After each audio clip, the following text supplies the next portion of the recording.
Bien, y como anunciamos al inicio del espacio, recibimos a un invitado que para mí es muy especial. Es como parte de mi familia, una persona que me ha visto crecer profesionalmente, una persona de trayectoria en el sector educativo aquí en la República Dominicana, autorizada para hablar de muchos temas de interés nacional. Recibimos al miembro del Comité Político del Partido de la Liberación Dominicana y también exministro de Educación, Melanio Paredes. Buenas tardes, profesor. Gracias por acompañarme. Gracias, Daniela. Gracias por esta oportunidad y también me enorgullece el compartir contigo este espacio. Bueno, yo le digo a los oyentes y a los televidentes que cuando yo empecé en mi carrera profesional tuve la oportunidad de ser maestra de ceremonia del maestro Melanio cuando era ministro de Educación, que me enseñó mucho en esos viajes que hacíamos constantemente, esas inauguraciones. Pude aprender mucho de él como profesional y no puedo olvidar nunca el 1000 por 1000. La gente no lo reconoce, pero fue una de las mejores gestiones. Le agradecí a su padre que la trajo al mundo junto a su madre, porque fue una maestra de ceremonia de luxe. Son momentos que están en la memoria de uno y son inolvidables. Vamos a hablar de educación en la segunda parte de esta entrevista, pero en la primera hay que hablar de política, hay que hablar del PLD, y es el tema obligatorio porque el PLD ha decidido reinventarse, renovarse, analizarse luego de del pasado proceso del 19 de mayo, que quedó con un 10%. Lo hemos visto a usted como una de las voces autorizadas hablando de esta renovación obligatoria que debe hacer el partido. La semana pasada vimos un grupo de miembros del PLD que estaban pidiendo que el presidente Danilo Medina cumpliera lo que prometió hace unas semanas, que dijo que ya no volvía a la presidencia.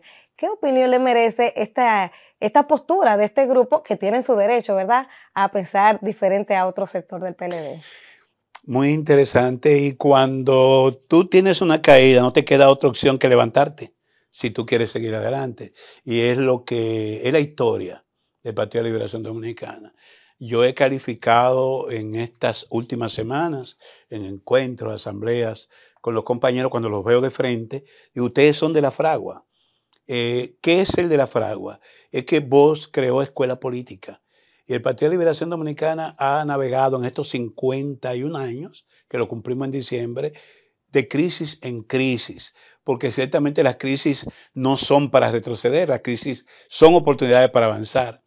Y por las características propias de la sociedad dominicana, es natural que sus organizaciones, que están compuestas por dominicanos y dominicanas de carne y hueso, con sus virtudes y sus defectos, pues tengan que enfrentar cada vez desafíos, que es lo que ha acontecido con el Partido de la Liberación Dominicana. Yo he señalado que el PLD ha tenido dos caídas importantes, y uno, cuando hace el análisis de las circunstancias y el contexto en que se produjeron, se da cuenta que es porque no mandamos la señal adecuada a una ciudadanía a la que nos debemos y la que nos brindó apoyo durante 4 procesos electorales que determinaron 20 años de gestión del Partido de la Liberación Dominicana. Esa primera caída fue en el año 94, yo estaba muy pequeña, pero nosotros de un 34% que obtuvo el PLD, con Juan Bosch, el maestro y guía de todo, de siempre, obtuvo un 34% en las elecciones de 1990, ganándole al Partido Reformista, un partido con mucha historia, vocación de poder, y individualmente como partido quedamos por encima de ellos. Nos acostamos ganando en el conteo de la Junta Central Electoral y terminamos perdiendo esas elecciones porque las alianzas en ese momento, el doctor Balaguer y el reformismo eran maestros en eso, lograron con las alianzas torcer lo que nosotros entendíamos fue la voluntad del pueblo dominicano. Entonces, en el año 94, que fue el próximo proceso electoral, nosotros no construimos una narrativa de por qué no fuimos al poder a pesar de que la población nos dio ese primer lugar. Y eso determinó que el partido cayera un 13%. Yo entiendo que precisamente no fuimos capaces de mostrar a la ciudadanía la gallardía y la inteligencia de lo que aconteció y por qué aconteció.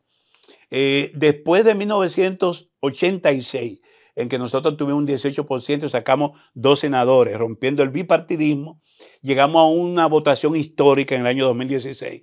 30 años construyendo una mayoría con esa caída del 94. Y del 16 al 20 tuvimos una caída de 62 a un 37%. Y del 20 al 24, una caída que es la más estrepitosa, de un 37 a un 10,7%. Eso también hay un hilo conductor. ¿Qué aconteció en estos 4 años?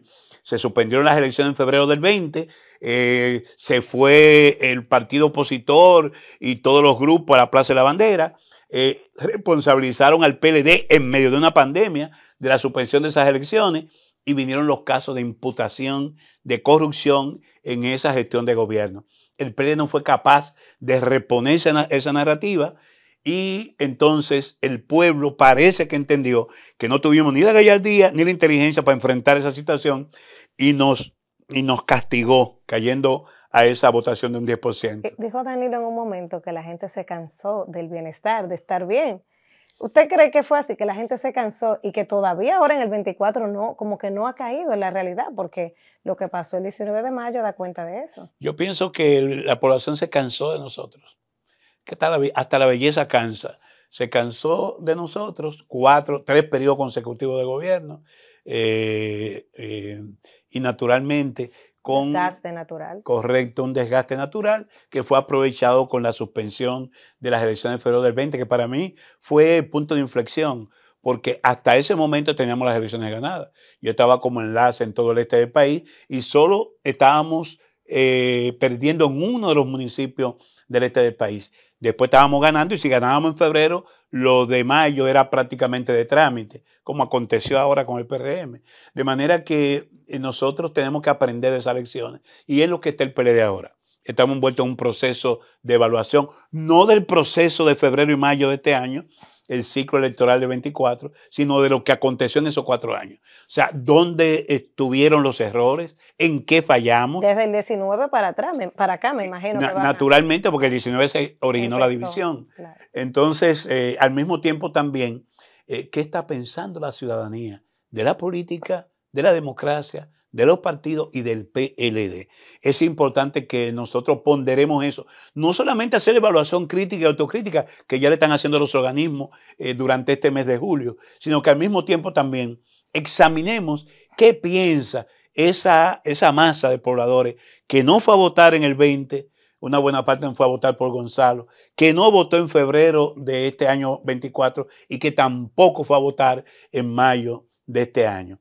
Ahí hay una lectura importante que hacer porque muchos de esos votantes anteriormente PLDistas tampoco lo hicieron por el gobierno. El PRM descendió incluso su caudal de votos como partido de un 48.8 en el 20, con toda y la ola del mentado cambio y la Plaza de la Bandera, a un 48.5 en mayo de este año.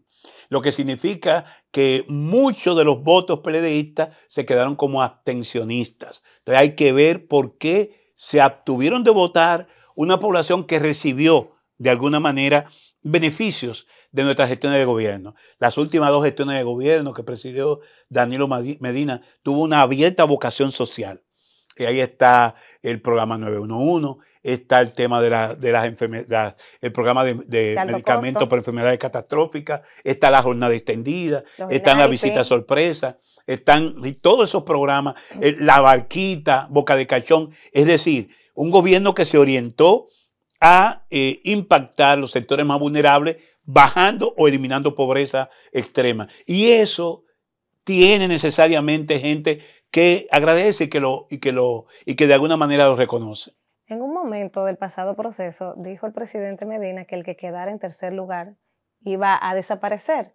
¿Qué está haciendo el PLD? Bueno, ya sabemos que están en el Congreso, que se están reinventando, que se están reevaluando, pero ¿qué están haciendo ustedes para resurgir, como pasó en el 94, que ya me contó? O sea, ¿qué están haciendo para que se vuelva a repetir eso, que vuelvan a tener esa mayoría que tenían en un momento? Muy importante porque la gente piensa que lo de Danilo fue un decreto, una frase lapidaria, y yo pienso que fue una manera de estimular a esos votantes que se pongan las pilas, que se pusieran las pilas para evitar el peor de los escenarios, porque yo recuerdo, y fuimos a asamblea en muchos lugares del país, y yo decía de los 3 escenarios. El primer escenario es que la oposición, tanto la Fuerza del Pueblo como Rescate RD, con el PLD y el PRD, pudiéramos tener una votación individual por separado que forzara una segunda vuelta. Es decir, que si iba a votar, como hicimos cálculo, el 70% de los electores de 8 1 millón de dominicanos con derecho al voto, si iba a votar el 70%, difícilmente Luis Abinader pasara en primera vuelta. No fue a votar un 70, apenas fue a votar un 60 o 57 por 56, ahí, sí. sí, 54, se dice que entre un 46. En Santiago fue un 52 la abstención. Sí, O sea, que votó un 48%. Entonces, para decirlo en número que la gente puede entenderlo, solo 30 de cada 100 electores votaron al PRM.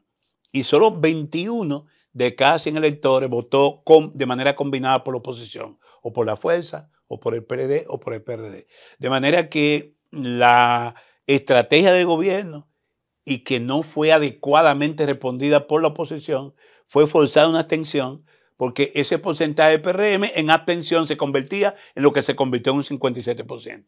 Pero ciertamente la votación del PRM no distó, no se distanció mucho de la votación del 2020, a pesar de que el número de electores en este año se incrementó. ¿Qué estamos haciendo nosotros? Que es la pregunta que tú me haces, Danira. Si yo pienso que nosotros tenemos que agotar este proceso de crítica y autocrítica, el 8 de agosto tendremos una plenaria del Congreso en la que se reúnen todos los delegados. Como tú viste, el 7 de julio tuvimos esa plenaria de apertura con más de 3.000 delegados presentes, presidentes intermedios, miembros del Comité Central, presidentes municipales y provinciales y autoridades electas, que son las que conforman esa plenaria. Tendremos el 8 de agosto para ver los 14 documentos que se sometieron: modificación estatutaria, declaración de principios, línea política nacional e internacional, el tema de comunicación estratégica. Todos esos documentos han sido sometidos a las estructuras de organización,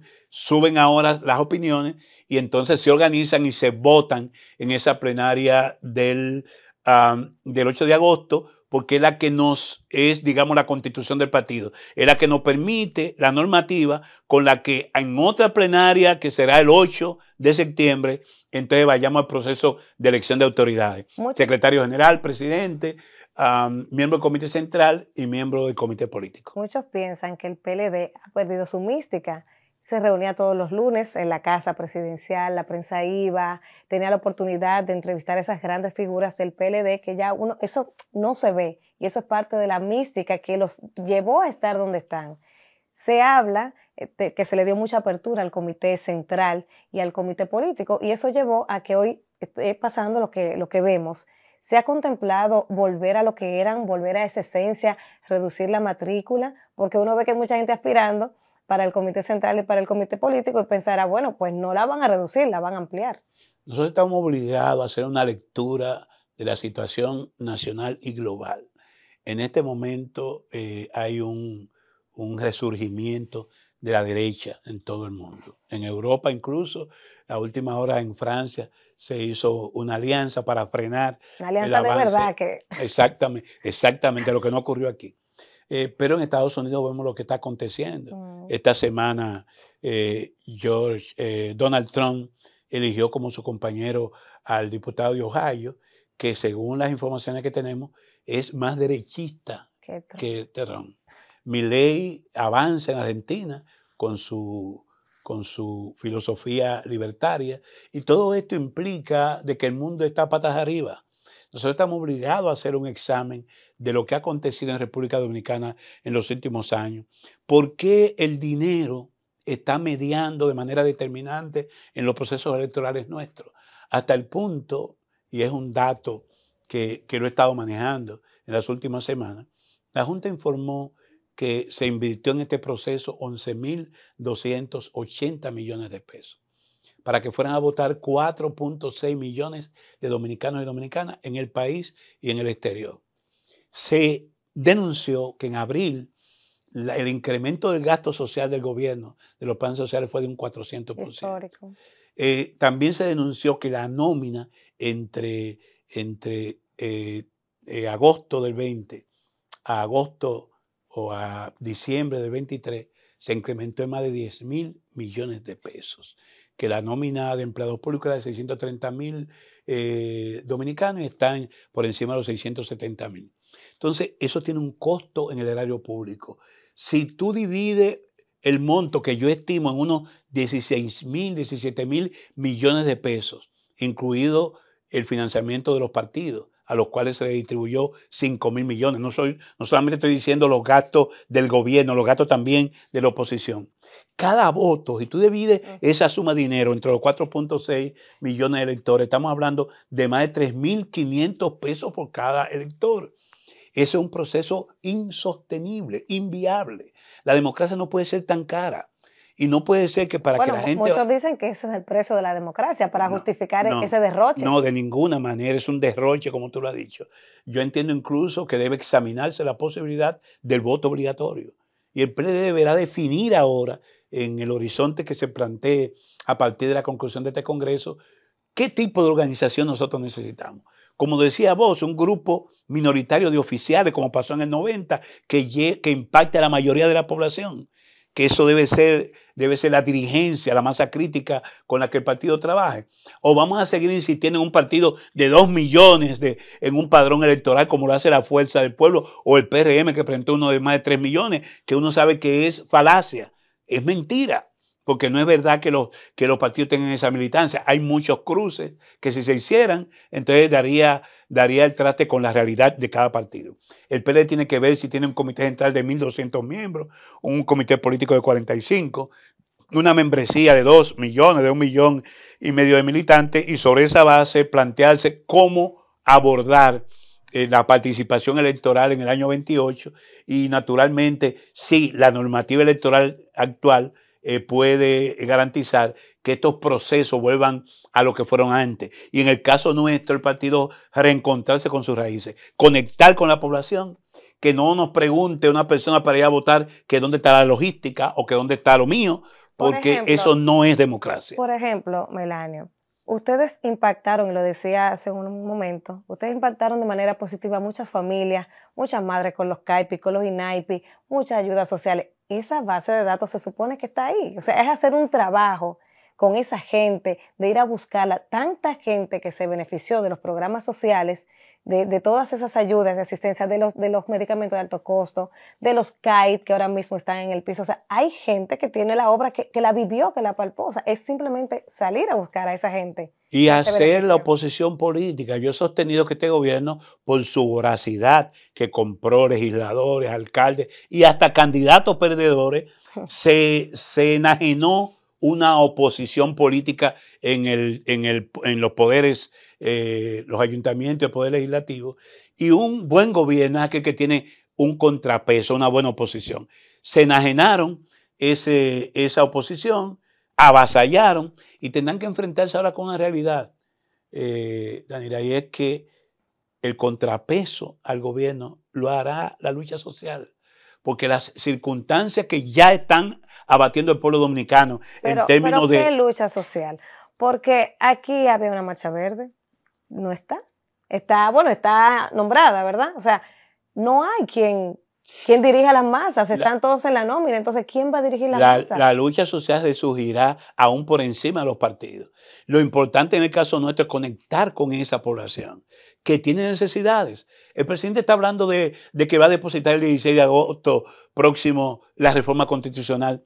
¿Y quién le ha dicho al presidente Abinader que la población está interesada en una modificación de una constitución? Si en el 2010 se trabajó una constitución moderna que fue objeto de debate, de la convocatoria de un diálogo, y que se hizo una simple modificación en el 2015 por el tema de la reelección. Entonces, ¿quién le ha dicho al presidente o a los partidos políticos que las expectativas de la población son las reformas políticas o la emergencia de una reforma fiscal? No, lo que el pueblo está sintiendo son los embates de un arroz a 50 pesos, el pollo, la carne de pollo, que es la carne del pobre, que esta semana se dice que oscilaba entre 80 y 90 pesos. Y escaseando. Exactamente. Ya el Banco Central ha dicho que la canasta básica se ha movido, que no me hablen de 15,000 pesos, que es el quintil de peores ingresos. El de clase media media ya, según informaciones que hemos recibido, esa canasta básica anda por los 60,000 pesos. Y tú le preguntas a un trabajador cualquiera y nadie puede sobrevivir con 30,000 pesos en este momento en República Dominicana. Es lo que tiene que ver la oposición política y es lo que tiene que ver mi partido. Hacer una oposición de verdad. Ustedes definieron como partido, si ya definieron cómo van a referirse al tema de la reforma, porque ya el presidente lo dijo, la modificación a la Constitución la va a presentar el próximo 16 de agosto. Como PLD, o sea, ¿cuál es la postura que ustedes van a asumir sabiendo que el presidente tiene mayoría absoluta, pero él dice que no va a abusar ni va a usar su mayoría absoluta? Yo espero que este proceso de evaluación crítica y autocrítica, que tiene también que tomar en cuenta que no hicimos una oposición frontal ni gallarda en los pasados 4 años, sirva como aliciente, sirva como acicate para que sí retomemos una oposición política. Se está conociendo el Código Penal y el partido siempre tuvo una posición frontal frente a ese tema, una posición vertical y responsable. Es más, los dos presidentes del PLD, tanto Leonel Fernández como Danilo Medina, observaron el proyecto cuando se aprobó sin las 3 causales. Entonces no podemos andar de graciosos, tenemos una posición institucional que tiene que manifestarse ahora, pero el partido también tiene que fijar una posición, aún no la tiene que fijar una posición sobre la supuesta o propuesta reforma constitucional, la reforma de la seguridad social, la reforma del Código de Trabajo, la reforma fiscal. Tenemos que fijar posición y esa posición, aunque responsable porque somos un partido con vocación de poder, tiene necesariamente que hacerse sobre la base de estar al lado de los mejores intereses del pueblo dominicano. Aquí no me pueden hacer una reforma fiscal regresiva en que los impuestos sean de tal naturaleza que se le devuelvan al consumidor, porque eso va a afectar a la población que depende de bajos ingresos o bien de esa población de la economía informal que tiene que ingeniársela para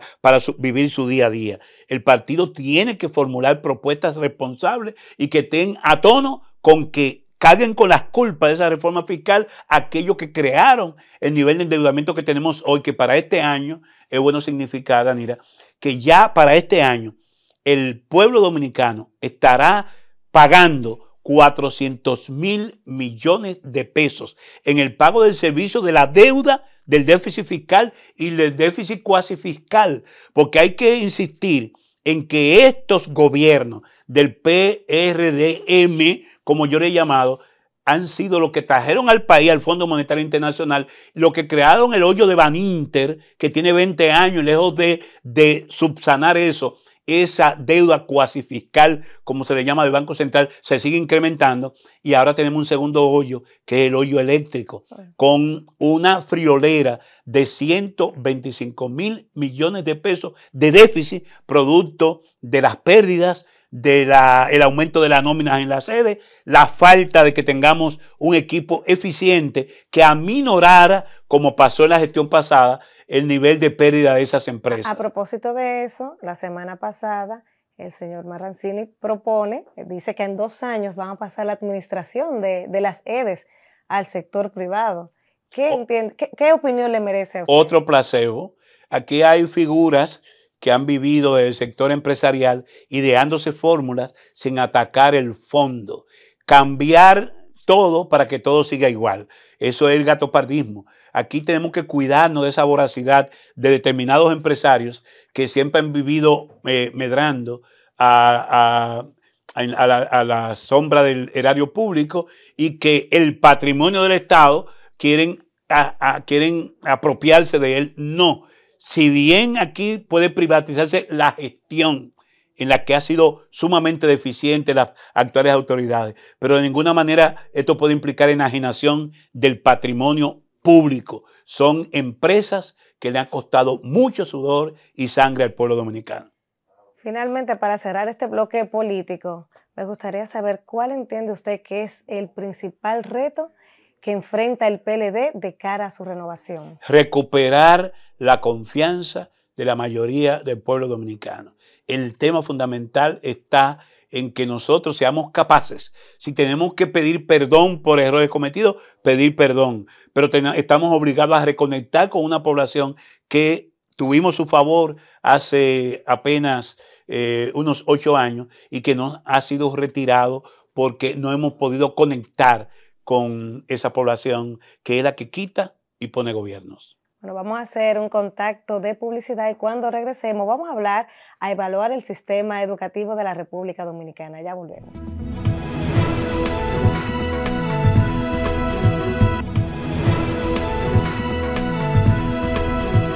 Gracias por continuar con nosotros y vamos ahora a hablar de nuestro sistema educativo de la República Dominicana. Siempre es importante pasar balance a cómo va la educación.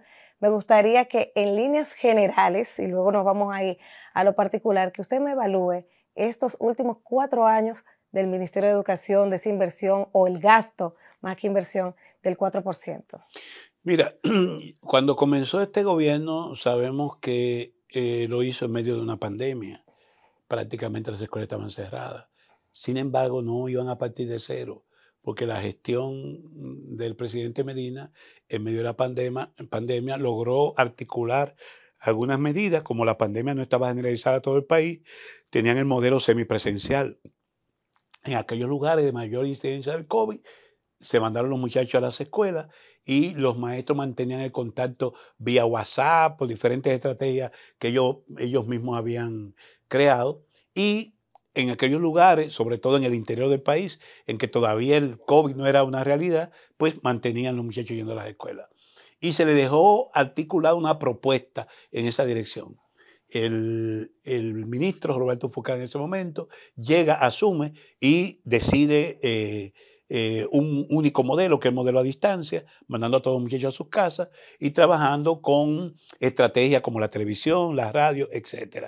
Muy bien, incluso yo le visité como pasado ministro, es una persona que viene de la fragua del magisterio y nosotros le auguramos éxito y nos pusimos a su disposición. Incluso tú recordarás que en mi gestión comenzamos a trabajar unos videos con televisión, con unos plasmas que conseguimos para las escuelas, educación con un canal satelital, y teníamos una gran cantidad de interactivos que se lo pusimos a su disposición, que estaban ahí. Estaban también los documentales de la televisión japonesa, que en ese entonces nosotros recibimos y estaban siendo utilizados en Radio Televisión Dominicana y en Radio Educativa, porque entendíamos que había que buscar alternativas creativas para enfrentar una situación del encerramiento de los niños y niñas en los hogares. Bueno, resulta que ese modelo terminó, volvimos a las clases presenciales en el segundo año, ya 21-22, pero uno no sabe nada de qué aconteció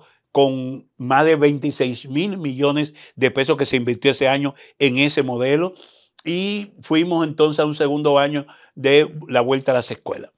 Al segundo año, el ministro Fulcar es destituido y traen a un nuevo ministro, el actual Ángel Hernández, quien se convirtió en el principal contradictor de la gestión de los primeros 2 años. Eso me lleva a mí a decir que el gobierno llegó sin un plan y que ni siquiera fue capaz de darle continuidad a los primeros 2 años de su gestión educativa. Por consiguiente, estos 4 años de gestión educativa del gobierno de Luis Abinader fueron, si no de un fracaso, al menos uno desconoce los resultados. Porque yo no voy ahora a plantear de manera alegre, no es mi rol, y menos siendo un educador y habiendo pasado por el ministerio, de que ha habido un retroceso, de que estamos peor. Pero lo cierto es que no se avisora, no se aprecia ninguna política diferente a lo que aconteció anteriormente, y lo que uno vio fue una contradicción de 2 gestiones de 2 ministros en un mismo periodo de gobierno.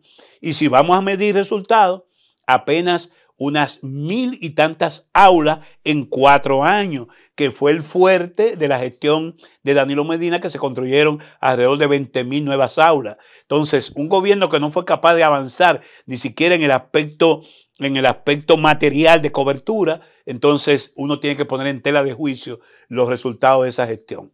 El año pasado se ejecutó un presupuesto de 252,000 millones de pesos, que es el 3.71% del Producto Interno Bruto. ¿En qué se invirtieron esos 252,000 millones de pesos? En gastos de nómina, personal administrativo, docente, transferencia a los institutos descentralizados, gasto operativo de la sede central y INAVIE para entregarle cuadernos, mascotas y alimentos a los alumnos.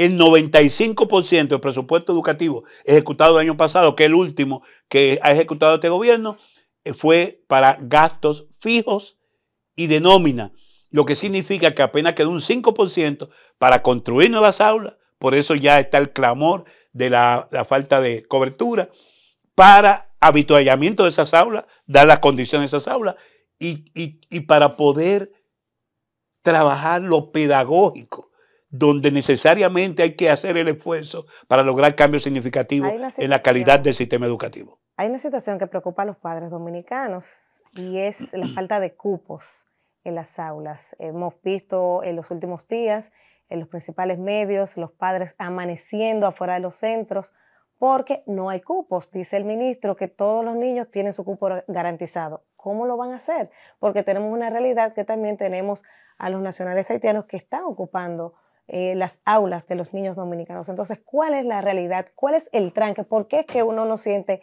que hemos avanzado a pesar de que en estos 4 años se han gastado cerca de 1.000 millones de pesos en educación? Este año se registra una matrícula de 2.6 millones de alumnos, cerca de 2 millones en el sector público y unos 700.000 en el sector privado. La matrícula, desde entonces que estuvimos en el ministerio para acá, no tiene grandes diferencias, porque como hay una tasa de natalidad, y lo ha reflejado el censo, decreciendo, la cantidad de bachilleres que salen, 100 y tantos mil, se equipara a la cantidad de alumnos que entran en preprimario a los 5 años. De manera que es el mejor escenario para planificar. Pero en este país no se planifica. Con una población estudiantil estable, con un crecimiento vegetativo, solo lo que hay es que hacer investigaciones por la gran movilidad social que tiene el país. Hay escuelas que han quedado desiertas en la frontera o en algunas provincias porque se desplazan por una razón elemental. La gente en búsqueda de fuentes de trabajo se ha desplazado a los polos turísticos. Por ejemplo, la tasa de presencia en las escuelas de Higüey son altísimas, en el Gran Santo Domingo son altísimas, porque hay mucha gente que se ha desplazado del campo a las periferias de las ciudades o a los polos, las ciudades que son polos turísticos. ¿Qué es lo que tienen que hacer? Una gestión enfocada en resolver los problemas. Hacer un estudio.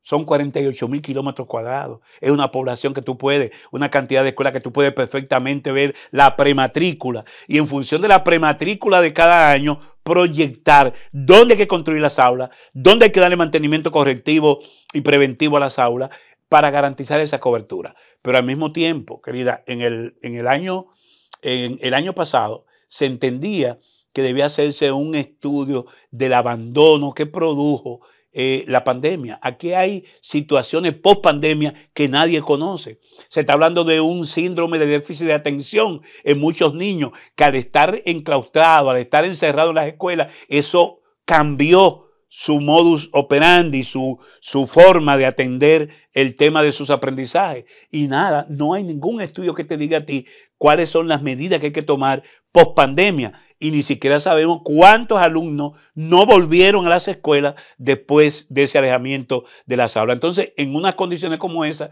es difícil planificar con acierto la educación dominicana. Yo espero que ahora, con este segundo mandato del presidente Abinader, se ponga en el ministerio un equipo que esté en capacidad de proyectar, de planificar y atender todas las necesidades que tiene la sociedad dominicana en materia del servicio educativo. Dijo el presidente Abinader que los próximos 4 años la educación se va a trabajar en una educación de calidad, o sea, se van a enfocar en una educación de calidad.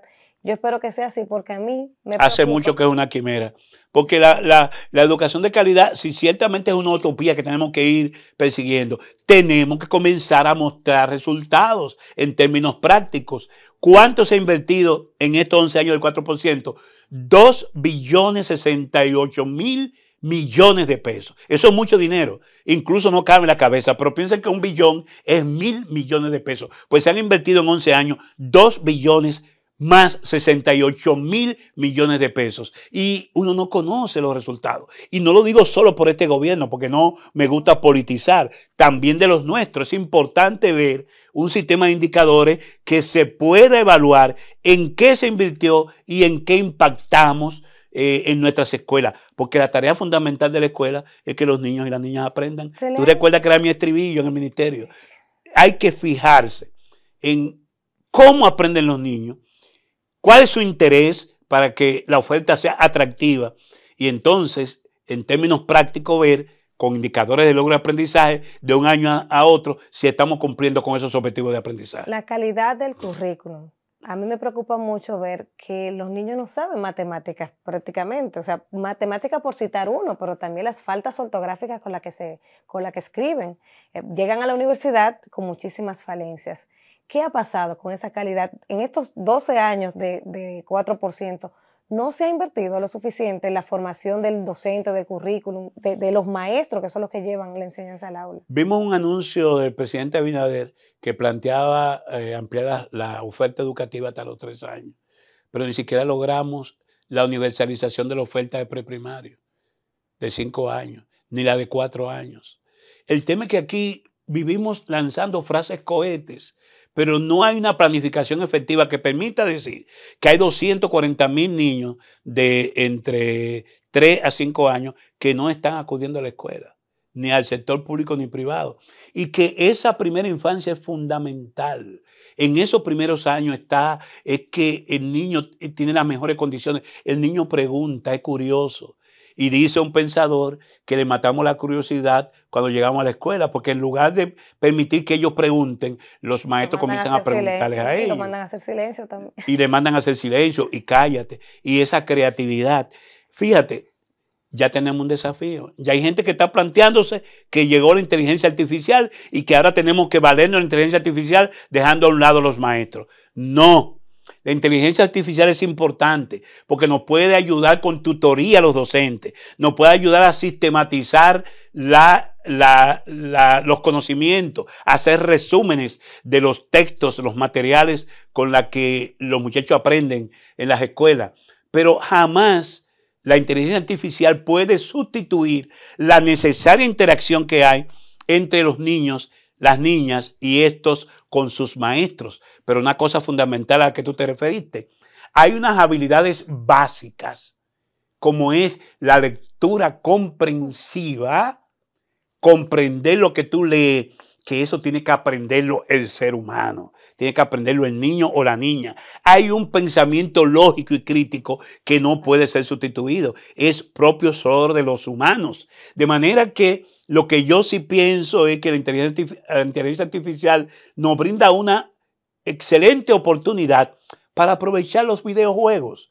Porque cuando yo oigo que le diagnostican déficit de atención a un hijo o un nieto de uno dice, ¿y en qué medida esa oferta educativa del docente en el aula es atractiva, es divertida para que los niños y las niñas le presten atención si están permanentemente bombardeados por una tablet o por las redes sociales o por la televisión? Entonces, los videojuegos, se ha comprobado en estudios, son una magnífica oportunidad para que, lejos de satisfacer el ocio en actividades que nada producen crecimiento en el niño, el adolescente, no permita diseñar en base a aprovechar el currículum videojuegos que haga la oferta educativa más atractiva a nuestros alumnos, y veremos que entonces la educación no será víctima del déficit de atención, porque los niños prestarán atención, porque estaremos conectando con ellos. Ahora no creo que lo estemos haciendo. Cada año surge el debate de las pruebas nacionales. Siempre la quieren quitar, partiendo de las calificaciones de nuestros estudiantes, que muchos se queman. ¿Qué piensa el profesor Melanio Paredes de este debate que todos los años siempre surge? Surgió en la ocasión hasta el punto de que determinó que yo hiciera una reunión con 2 técnicos internacionales de primer nivel con el presidente Fernández por 3 horas en Funglode, saber si las pruebas eran pertinentes o no. Y decidimos en ese momento mantenerla, pero reforzarla, modificarla. Cambiamos la cantidad de cuadernillos para que no fuera un temario, un cuestionario único.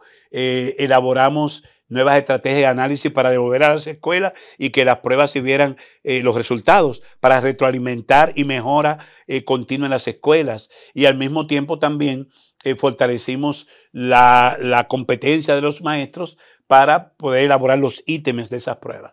Pero bueno, el gran problema de la República Dominicana es la discontinuidad de la política. Se abandonan las buenas prácticas y las pruebas volvieron a caer en la rutina de siempre. Yo me dediqué a hacer desde una fundación que cree el ranking escolar desde el año 11 hasta el año 16. ¿Y qué es lo que me decía en el año 16, que fue la última entrega? Que esas pruebas nacionales ni daban para aprobar ni reprobar a los alumnos, porque la nota sumativa que ponían los docentes tenían tal peso que el porcentaje del 30% no era determinante. Entonces, ni servían para aprobar ni para reprobar a los alumnos, y lo peor, sus resultados para nada estaban implicando la mejora en las escuelas, porque eso se archivaba por ahí y nadie le prestaba atención. En esas condiciones es un placebo, es un engaño mantener las pruebas. Tienen que redefinirse a partir de que en el año 2015 se planteó la actualización curricular y el enfoque por competencias. Las competencias son capacidades de actuación de los alumnos, capacidad de actuación autónoma en escenarios distintos, y para eso tienen que mostrarlo. Es importante el trabajo de los alumnos en el aula, es importante que muestren esas competencias, esas habilidades, y entonces tener la evaluación rediseñada sobre la base de ese nuevo enfoque curricular. Yo sé que estamos hablando de los temas educativos, pero hay temas de interés nacional y que se mantienen siempre ahí. La reforma a la Constitución que el presidente ha dicho que va a introducir próximamente, bueno, el 16 de agosto.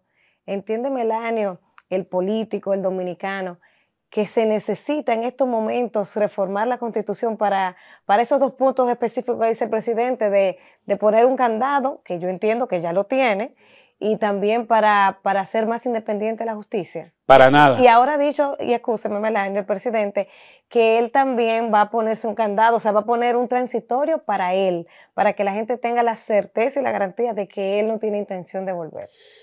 Para nada, y sostengo que ese intento del presidente, que le ha dado prioridad a lo que no es prioritario, ha dicho que depositará el 16 de agosto su propuesta de reforma constitucional, aun cuando el partido tendrá que estudiar posición. Para mí es absolutamente innecesaria. Es un elemento de distracción para que no nos enfoquemos en los problemas que real y efectivamente afectan al pueblo dominicano. Salgan a la calle y pregunten a un dominicano de a pie qué le interesa en términos de reforma constitucional, qué le interesa en materia de reforma fiscal, qué le interesa en materia, en cualquier otra materia. Ahora, tú le preguntas a la población sobre la carestía de los productos y te va a decir que eso le afecta. Tú le dices, le preguntas a la población si los ingresos que están recibiendo como salario, los que son asalariados, le da para comprar, satisfacer sus necesidades básicas, y te va a decir que no, que hay que producir un incremento salarial. Tú le preguntas a la ciudadanía si las ARS o la AFP están resolviendo su problema de salud, su problema de pensión y jubilaciones, y te van a decir que no, que ellos han vivido ahorrando todos los años de su vida y no tienen seguridad de que al final ni siquiera reciban remuneración para poder comprar los medicamentos después de muchos años con un trabajo. Entonces, al presidente Abinader y al PRM, que se dejen de cuento y vayamos a lo que realmente importa, que es lo que afecta el estómago y la mente de los dominicanos y dominicanas. De verdad que siempre es un placer conversar con usted, profesor. Gracias por acompañarnos en este domingo. Este espacio es suyo, siempre abierto a recibirlo. Y a ustedes, gracias por acompañarnos. Nos encontramos en una próxima entrega aquí en De Pie ante la República de 1 a 2 de la tarde por ATV Canal 35.